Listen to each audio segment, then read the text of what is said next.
उत्तर प्रदेश की योगी सरकार ने 15 नवंबर तक गड्ढा मुक्ति की बात कही थी।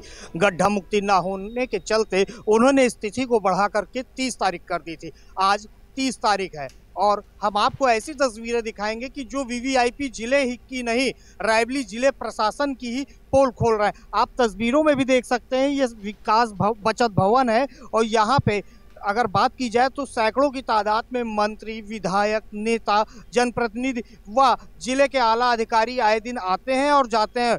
बैठक होती है, चर्चाएं होती हैं, विकास कार्यों को लेकर के समीक्षा की जाती है। लेकिन आपको इस परिसर को देख के खुद सहज अंदाजा लग रहा होगा कि जब उस परिसर में ही पूरी तरीके से गड्ढा मुक्ति नहीं है तो जिले के अन्य कोनों की या अन्य स्थानों के क्या हाल होंगे, ये तो समय ही जानता होगा। लेकिन अगर बात की जाए, सबसे बड़ी चीज़ है कि रायबरेली जिला प्रशासन की, तो यहाँ के जिला प्रशासनिक अधिकारी जो हैं उनकी लचर कार्यशैली तब सामने आ जाती है कि जब उनसे कोई विषय में पूछा जाता है कि अभी तक गड्ढा मुक्ति क्यों नहीं हुई, तो कोई बोलता है ये नगर पालिका का क्षेत्र है, तो कोई बोलता है ये जनप्रतिनिधि विधायक निधि से बननी है, तो कोई बोलता है ये पीडब्ल्यूडी विभाग से।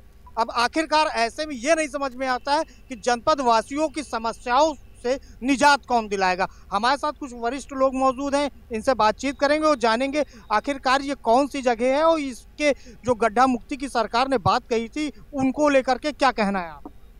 गड्ढा मुक्ति सरकार का आदेश है, इसका पालन होना चाहिए, चाहे वो विधायक निधि से हो, चाहे नगर पालिका से हो, चाहे जहाँ से भी हो, इसका बिल्कुल पालन होना चाहिए। मुख्यमंत्री का आदेश बहुत अच्छा है। कार्यशैली के सवाल में अगर विधायक निधि से पैसे का दुरुपयोग हो रहा है, पैसा पब्लिक का है, विधायक का पैसा नहीं होता है, पब्लिक का पैसा है। विधायक 20% से लेके 40% कमीशन ठेकेदार से लेते हैं, उसमें 10% से 20% जो है वो ठेकेदार लेता है।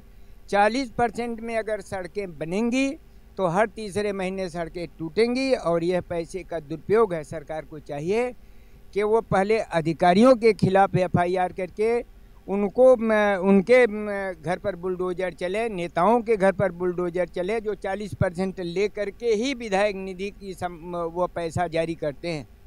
और ऐसे आदेश देने से कुछ होने वाला नहीं। जैसे ये सरकारें आई हैं वैसे ये सरकार भी चली जाएगी और पब्लिक की परेशानी जहाँ की तहाँ रह जाएगी। भाई साहब, क्या कहना चाहेंगे? आज 30 तारीख है, आखिरी समय है। सरकार ने जो गाइडलाइन बताई थी उसकी आज आखिरी दिन है। आपको क्या लग रहा है, जब इस परिसर का ये विकास का स्तर है तो जिले के अन्य कोने क्या हाल होंगे? मुख्यमंत्री के आदेशों को सही तरह से अगर पालन की बात की जाए तो लोकल कर्मचारी अधिकारी जो भी हैं जनपद वाइज वो पूरा नहीं कर पा रहे हैं। कलेक्ट्रेट परिसर का हाल है, देख रहे हैं अभी यहाँ जब स्थिति ये है, गड्ढे नहीं पाटे जा रहे हैं। जो आखिरी डेडलाइन 30 नवंबर की वो भी निकल गई, आज वो भी चली जाएगी। तो ऐसे में बहुत बड़ा सवाल है कि ये पटेगा कब। ये तो पूरे जनपद का बुरा हाल है, स्टेट हाईवे, नेशनल हाईवे से लेके संपर्क मार्ग और गांव की सड़कों तक में भी अभी भी बुरा हाल है। और ये वादों की सरकार है, वादे करती रहेगी, वादे ऐसे होते रहेंगे। फिर कोई तारीख आएगी कि इसमें पूरा हो जाएगा, हो सकता है फिर कोई अगली डेट आ जाए इसी में कि नहीं साहब अगली डेट में ये फिर पूरा किया जाएगा, जनवरी में पूरा किया जाएगा, फरवरी में यही चलता रहेगा।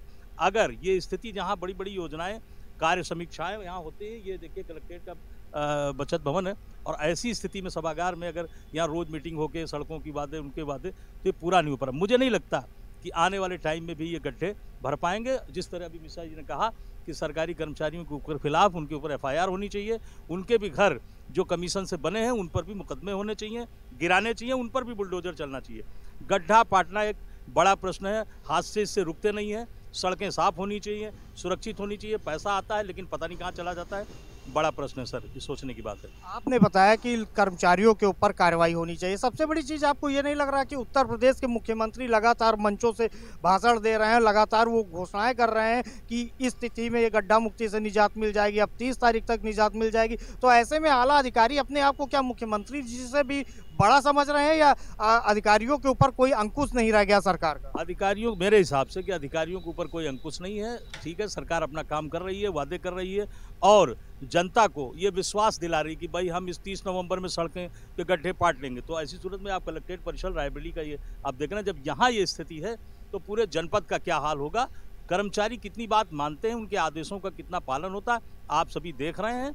और शायद सरकार, आगे चुनाव है 2024 का, फिर ऐसी स्थिति में फिर चुनावी तैयारियां शुरू हो जाएंगी। कोई क्या कर रहा है, कोई क्या कर रहा है। अभी नगर पालिका और नगर निगम की ये चुनाव आ रहे हैं, इसमें लोग तैयारी कर रहे हैं। अब सड़कों के फिर वादे फिर अगले साल पूरे होंगे मेरे हिसाब से, ये चलता रहेगा। जैसे कि यहाँ पे स्थानीय लोग थे, इन्होंने बताया कि सरकार के आदेशों का अगर बात की जाए तो अधिकारियों पे कोई भी असर नहीं दिख रहा है। सरकार लगातार योजनाओं को लेकर के, आम जनमानस को लेकर के उनको सुविधा मुहैया कराने की कोशिश कर रही है, लेकिन जिले में बैठे हुए आला अधिकारियों को न सरकार के आदेशों का कोई महत्व है और ना ही उस पर विचार विमर्श करना उन्हें उचित लगता है। अब देखने वाली बात यह है कि आखिरकार इस परिसर में जब गड्ढा मुक्ति अभी तक नहीं हो पाई, खबर दिखाने के बाद क्या इस परिसर की दशा और दिशा बदलेगी, यह तो आने वाला समय ही तय करेगा। Rahul Mishra, R Express, Raebareli.